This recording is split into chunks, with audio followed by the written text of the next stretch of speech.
So we are on page 154, Home of the Brave. Number 6 on the back side of the comprehension page says, what events led to the Civil War? Finish the following chain reaction. So they have the first box for us. President Lincoln is elected in 1860. Then we have 2 empty blanks. And then we have the 1st Minnesota Regiment forms in 1861. We need to listen to 2 things that happened in between President Lincoln being elected and the 1st Minnesota being formed. So as we are listening, they're going to say multiple things. You need to pick 2 of them. I'm going to tell you right now, this first paragraph we're listening to is that number 1, the first box, President Lincoln being elected. So we're not going to find stuff in that one. We're going to listen though. Home of the Brave. By the fall of 1860, many Minnesotans were turning their attention to politics. In November, they joined with voters, only white men at that time, in other northern states to elect Abraham Lincoln President of the United States. No southern states had voted for Lincoln. Southerners believed his election marked the beginning of the end. To them, Lincoln's victory signaled the end of the Southern way of life, a way of life that depended on slavery. This was a turning point in the nation's history. So President Lincoln being elected, they knew what his policies were, what he stood for, and the southern states went, oh, this is not going to be good for us. Things are going to go bad real quick. So now let's listen to what happens after he's elected so we can fill in those next 2 boxes. You pick which 2 things you want to put in there. As a result of Lincoln's victory, southern states seceded. They declared themselves separate from the United States and formed their own country, the Confederate States of America. President Lincoln announced that it was not legal for the United States to split in 2. The Confederates did not back down. On April 12, 1861, Confederate forces fired on U.S. troops stationed at Fort Sumter in South Carolina. The North and the South, the Union and the Confederacy, were at war. Both sides immediately began building up armies, with each state expected to provide a share of the soldiers. Minnesota contributed a volunteer regiment of 1,009 men. It was made up of soldiers from St. Anthony, St. Paul, and other nearby towns. The 1st Minnesota Volunteer Infantry Regiment, the first of many regiments from Minnesota, trained at Fort Snelling. We're going to hear more about that when we are at Fort Snelling. So that first paragraph was that first box. The last paragraph was that last box. So find 2 facts that led up to the 1st Minnesota being formed. That middle paragraph. Doesn't have to be big, long things. Just one little sentence for each box. 2 simple things that happened.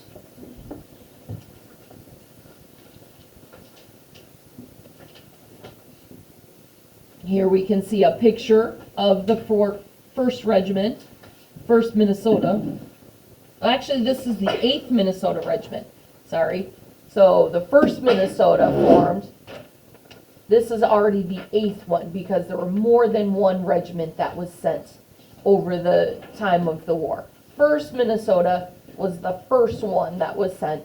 They actually were I think Minnesota was the first state that signed up to send soldiers because we were actually our representatives were in Washington, D.C. when war was declared, and they were right there to say Minnesota will send soldiers. Down below here we can see the blue is all of the Union states, the red is the Confederate states, and then we have some states that are gray. So if we look at that, those gray states are the Union states that allowed slavery. All the rest of these states they either never had slavery or they've already outlawed slavery.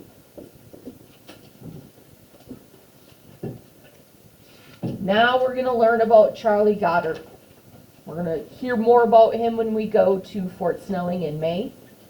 We're going to hear from his perspective, his letters, his thoughts on what he felt about the war. For number 7, it says, describe the experiences of Charlie Goddard and 1st Minnesota in one of these 3 battles. The first Battle of Bull Run, the Battle of Antietam, or the Battle of Gettysburg. So you're going to pick one of those battles, and you're going to talk about what went on with Charlie Goddard and what went on with the 1st Minnesota. So we're going to listen to each of these. So first, let's learn who Charlie Goddard is. Here's a picture of him. Let's learn about him. Charlie Goddard goes to war. Charlie Goddard was 15 years old when the call for volunteers went out. Goddard lived in the Mississippi River town of Winona. He was an adventuresome boy. When he was 12, he had scared his mother and many other people in town by swimming all the way across the river through its dangerous currents. Now he was determined to join in what he figured would be the adventure of a lifetime: war. There was just one problem. He wasn't old enough. Men had to be 18 to enlist. That didn't stop Goddard. When Winona men started enlisting, he lied about his age and signed up too. A few days later, he and 75 other Winona volunteers boarded a steamboat and traveled upriver to Fort Snelling. For nearly 2 months, Goddard trained to become a soldier. He learned how to march in formation, fire a musket, and follow orders. On June 22, 1861, Goddard and the rest of the 1st Minnesota Regiment left Fort Snelling and headed for Washington, D.C. He had just turned 16. So let's put this in perspective. When you are 15, when you turn 15 years old, you are a freshman in high school. When you turn 16, you are a sophomore in high school. Think about how young that is. He wasn't supposed to be able to enlist until he was 18. Why did he lie about his age to enlist, Robbie? He was very adventurous. Yeah.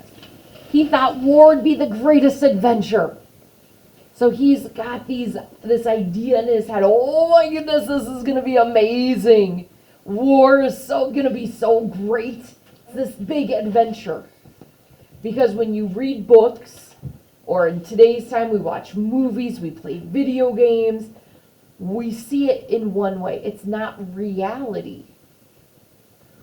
What do you think is going to happen when he's actually in war?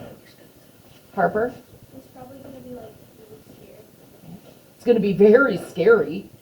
It's going to be horrific.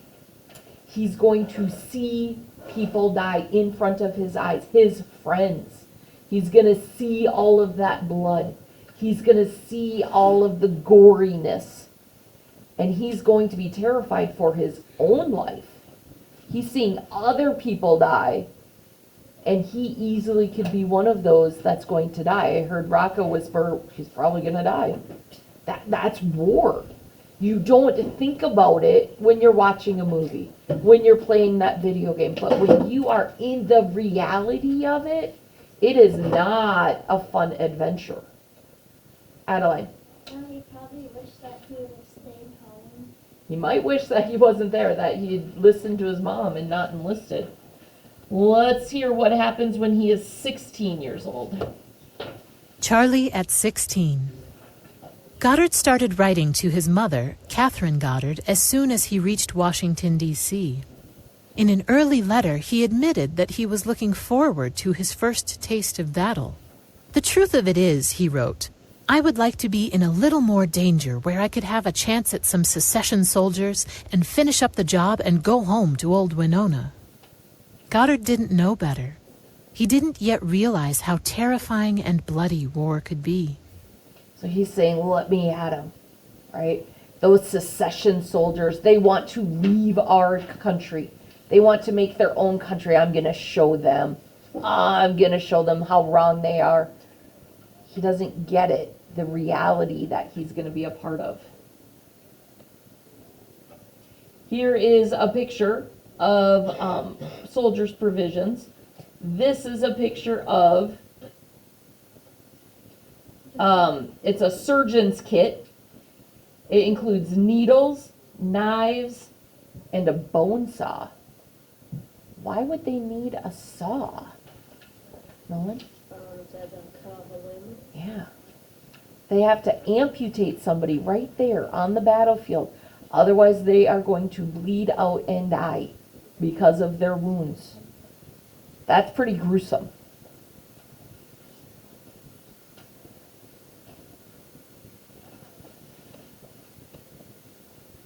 This is a canteen that they used to carry their water. This is hardtack. It's flour, water, and salt. It was a main part of the soldiers' diet because it was inexpensive and could last for a long time. It's called hardtack for a reason. Why do you think it's called hardtack? Michael? Yeah, it was really hard. They had to like dip it in their coffee to soften it up so they could eat it. Adeline? They probably used it for a long time, so it's probably really hard and stale. Yeah. These are different types of bullets that were used. This is a bullet mold. So they would have to melt down the lead and pour it into the mold and cool it to make their bullets. It's not like today when you go to the store and you get a whole box full of bullets. They had to make their own bullets. This is a tin cup that they used. A soldier may have carried a tool like this to clean his teeth. Not a toothbrush, but they used these sharp points like a toothpick to kind of clean in between your teeth and kind of scrape it off, because they didn't always have the water and the toothpaste to actually brush their teeth. This is a fife, kind of like a flute. It's a fife, it's similar to a flute. Fife and drum music was often heard above the noise on Civil War battlefields, and they would play different tunes to signal to people on what they were supposed to do next. So people would try to listen to the music to try, not because, oh, we're trying to make it fun and lively and have a dance party, but the different beats, the different tunes that they would play would be like, oh, we're going to advance, we're going to retreat, we're going to go this direction, that direction. So it was giving them directions because their commander just yelling it, his voice wouldn't go above the noise of the war. But the fife and the drum could get louder than some of the war sounds so they could hear it. This is just a sack that they used to carry stuff. This is a skillet that they would cook stuff in. All right, back to Charlie Goddard, being 16 years old, the first Battle of Bull Run. So if you want to write about this one, you're going to write about what happens with Charlie Goddard and what happens with the 1st Minnesota. Adeline? What if people try to shoot at the music people? Yep. To like that signal? You are exactly right, Adeline. They were one of the first people that were under attack. So it was a very important job, but also an incredibly dangerous job. You're very right on that. About a month after arriving in Washington, D.C., Goddard and the rest of the 1st Minnesota Regiment set out for the first major fight of the Civil War. It was the first Battle of Bull Run on July 21st, 1861. On the way there, Goddard got sick and had to stay behind. It was just as well for him. After hours of fierce combat, the Confederates forced the Union Army to retreat. The 1st Minnesota suffered more than any other Union regiment at Bull Run. At least 42 men were killed, around 108 were wounded, and 34 were missing. Back in Winona, Catherine Goddard heard about the regiment's losses. She wrote her son, reminding him that he was too young to be a soldier. He replied that she should not worry. "I hope that you will not speak to me about coming home yet unless it is your direct order," he wrote. "I want to do some good before I go back home." Goddard did not see much fighting as a 16-year-old. He wouldn't experience the terrible realities of war until the next year. So Goddard doesn't actually get to fight in the first Bull Run because he's sick. But the 1st Minnesota does. And look at what happens. At least 42 men were killed and around 108 were wounded. 34 were missing. So it was a big battle for them. Now Charlie at 17. Now my youngest Gianna, who came in to volunteer in the classroom, she's 17. So that he would be her age. Let's hear what happens with, in this section we're going to hear about the Battle of Antietam. So if you're going to write about that, listen to what happens to Charlie, listen to what happens to 1st Minnesota.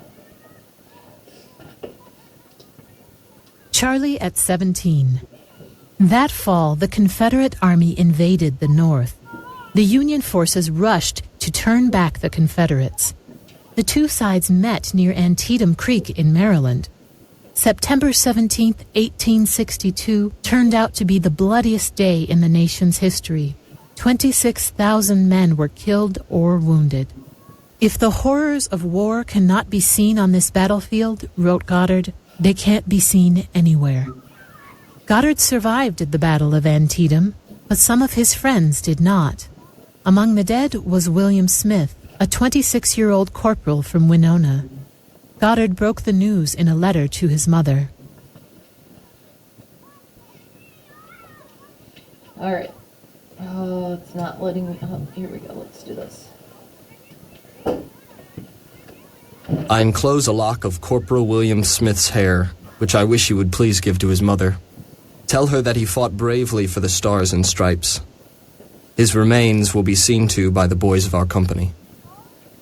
So, when he's 15, he joins up because he wants that adventure of war. The fun of it. At 16, he's still telling his mom, "Don't make me come home. Don't say I have to. Let me stay because I still have good I want to do."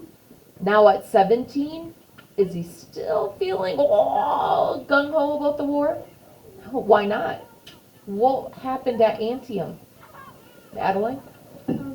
It was really violent and his friends died. Yeah. It was the bloodiest battle. The bloodiest. Think of how gruesome that would be to be a part of that. Be surrounded by that. The reality is hitting him. He has friends who died. He cut a piece of hair off of his buddy to send home for his mom to give his buddy's mom so she could have a keepsake of him. Think about how hard that would be. It's sinking in now that war is not a fun adventure. Now Charlie at 18. This is going to be the Battle of Gettysburg. You choose this battle. Write about what happens with Charlie. Write about what happens with the 1st Minnesota. Charlie at 18. Goddard again witnessed the ravages of war during July 1863. This time they were at a little town in Pennsylvania called Gettysburg. The Battle of Gettysburg lasted for 3 hot, bloody days, July 1st through 3rd. On the second day, the 1st Minnesota Regiment played a crucial role in what turned out to be an important Union victory. After repeated attacks on the Union lines, Confederate soldiers were on the verge of breaking through. About the only thing standing in their way was the 1st Minnesota. The Minnesotans charged forward, knowing they probably would not survive. For about 10 minutes, they fought the Southerners almost face to face. Both sides used rifles and bayonets, long knife-like daggers attached to the end of rifles. The Minnesotans stopped the Confederates just long enough for additional Union troops to arrive. When the fighting was over, the ground was covered with dead and wounded men. Charlie Goddard had been seriously wounded.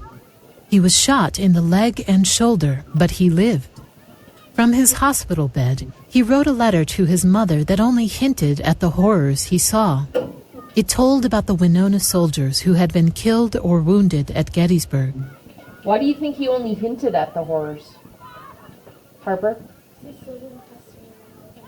But he might have wanted to kill him. But he didn't want to freak out his mom. I think you're more right on with that second part. He didn't want to freak out his mom.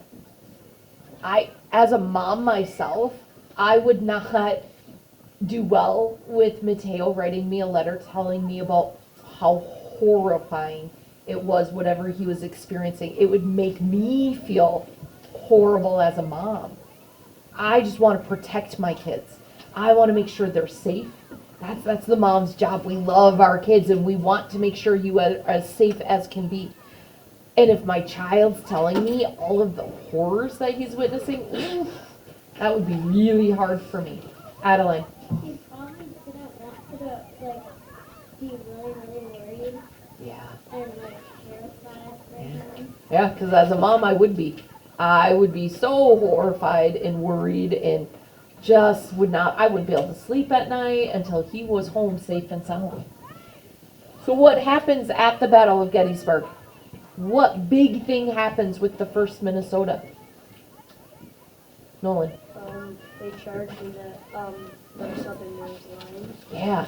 Why would they do that? Why would they charge into the Confederate soldiers, knowing that most of them will not survive?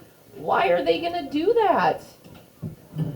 Why are they running into this horrible situation, knowing they'll probably die? Would you want to run into a situation knowing you're going to die? No. Then why are they? Oh, it's not a shrug our shoulders. It tells us why.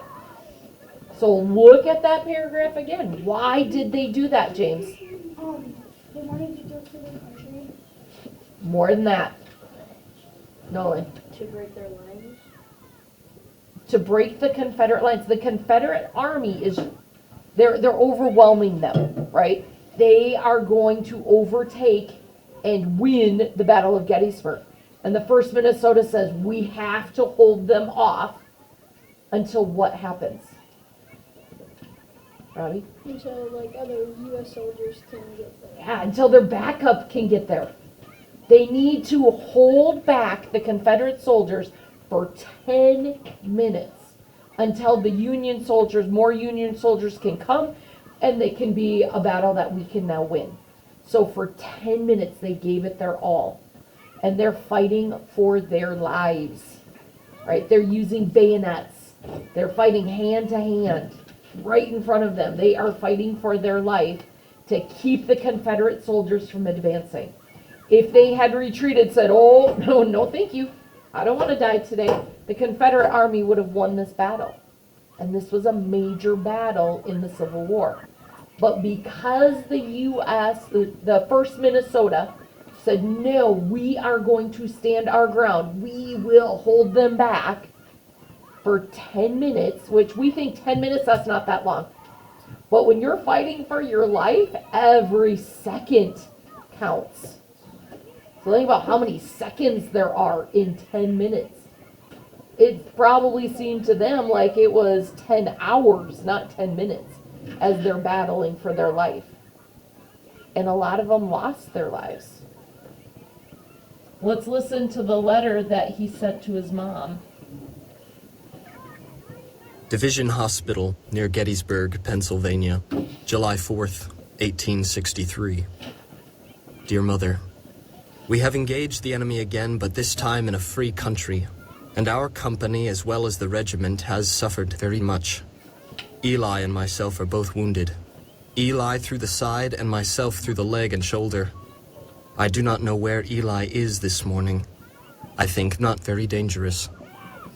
I am not dangerously wounded, feel first rate, and I would like you to give yourself no uneasiness on my account, nor do I think there is any need of Mrs. Eli worrying about her son.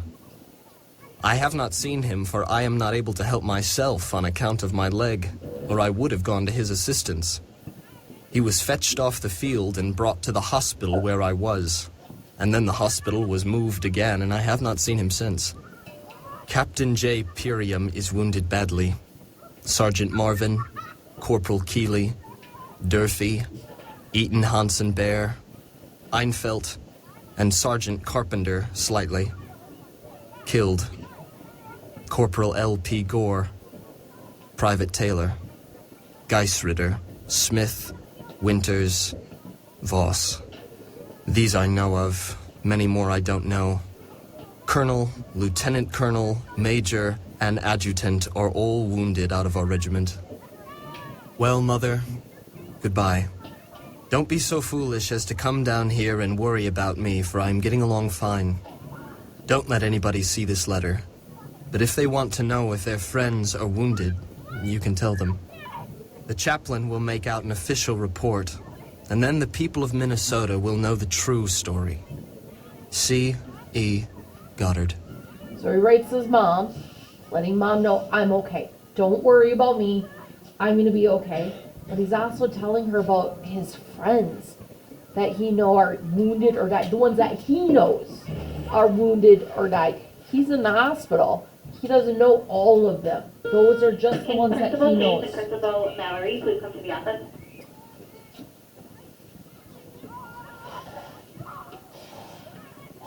The true story was that around 230 Minnesotans were killed or wounded in the fighting at Gettysburg. They suffered one of the highest casualty rates in the war, nearly 70% according to some estimates. Unlike many wounded soldiers, Goddard recovered from his wounds.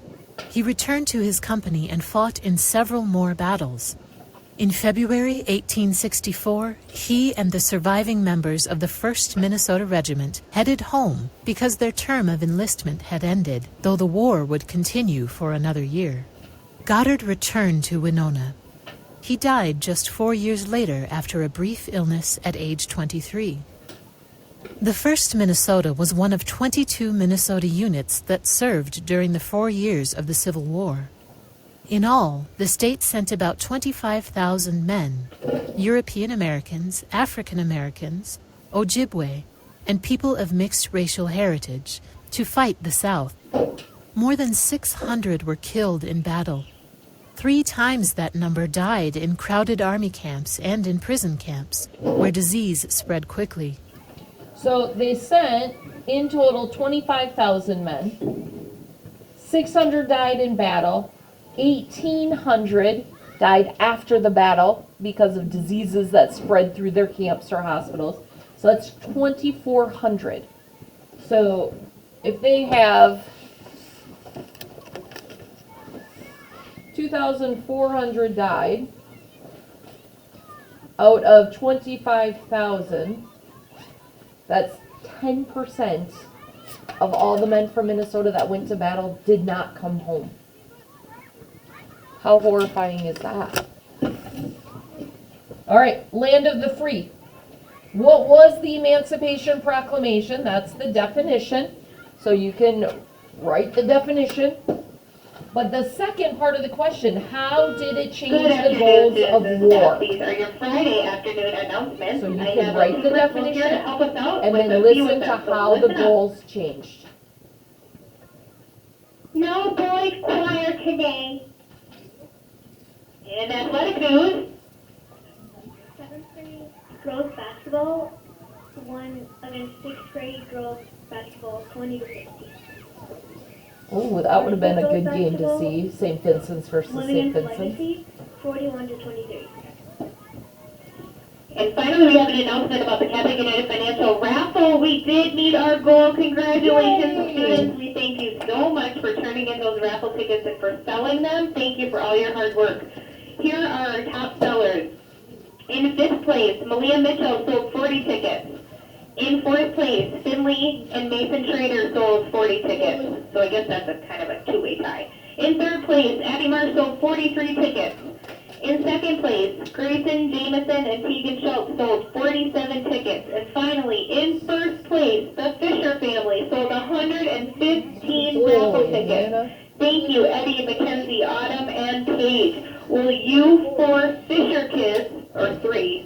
tickets, please come down to the office for a quick picture for us. Thank you so much again, students, for selling your tickets. We hope you have a fantastic weekend. Remember to be kind, be brave, believe. Become crazy.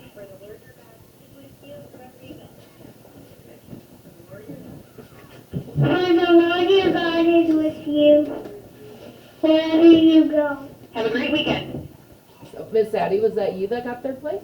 Congratulations. Thank you for helping our school. All that money goes right back to the school. Good I job. definitely got And for everybody who sold tickets, thank you for I selling sold tickets. Same. All right, so Emancipation Proclamation, you need to put the definition, and we need to listen to how the goal of the war changed. What was the goal at the beginning to what it is after the emancipation? Land of the free. To most Minnesotans, the Civil War had begun as a fight to preserve the Union. As time went on, more Minnesotans began to see that there was another reason for the conflict. On January 1st, 1863, President Lincoln issued the Emancipation Proclamation. This order for emancipation, or freedom, was meant to force Confederate states to follow a new policy. The document announced that enslaved people had to be set free if they lived in states that were fighting against the Union.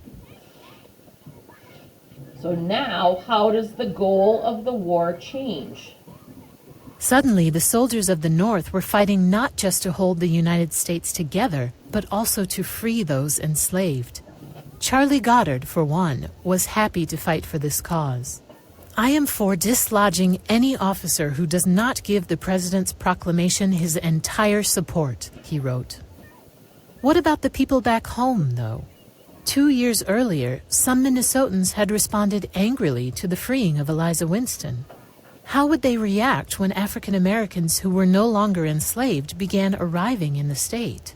So remember when Charlie Goddard first joined up, he said, "This is going to be an amazing adventure. I want to show those seceding soldiers that you can't leave our country.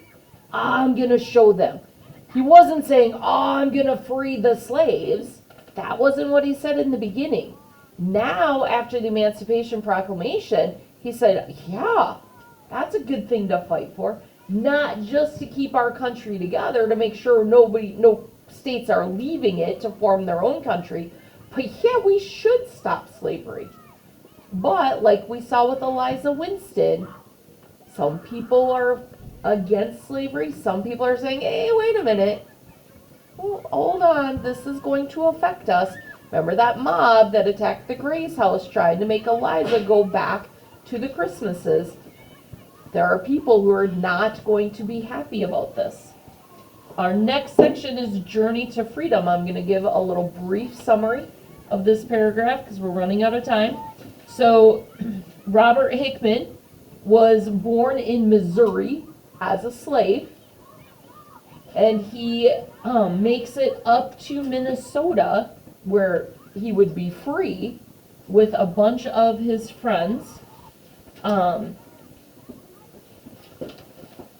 When Hickman heard about the Emancipation Proclamation, he was inspired to change his life. "I don't want to be a slave down here in Missouri. I want to change that." So he gathers a large group of 300 African Americans to leave Missouri, where they're slaves, to come up to Minnesota where they would be free. Number 9 says, what were some of the difficulties, plural, Robert Hickman and his group faced after escaping from Missouri? So they're escaping out of Missouri, and now they're traveling up to Minnesota. So they're traveling on, let's see, what is known as that in May 1863, 2 steamboats docked in St. Paul carrying about 300 African Americans. The people of St. Paul reacted in different ways to the arrival of this large group. Workers on the riverfront were afraid that the newcomers might take their jobs. They tried to stop the boats from landing. Many other Minnesotans welcomed the Missourians One newspaper reported that it much preferred what it called the quiet, civil, and inoffensive manner of the African Americans to the behavior of the riverfront laborers. So the workers on the docks that are seeing 300 people come who might take their jobs. They're scared that they're going to lose their jobs because these new people are coming. Kind of what happens when we have immigrants come into the country. Even today, people are saying, oh, we let in too many immigrants, they're going to take our jobs. So that was a concern back then, it's still a concern today. Right? So think about how they were treated when they first arrived here. So we just need two things, difficulties. So what happened? Did people welcome him in with open arms, or did they say, oh, hold on? All right, with that, we are gonna stop. Try to get that number 9 answered. If you are listening to this at home, I hope you are well, and I hope to see you soon. Have a wonderful day.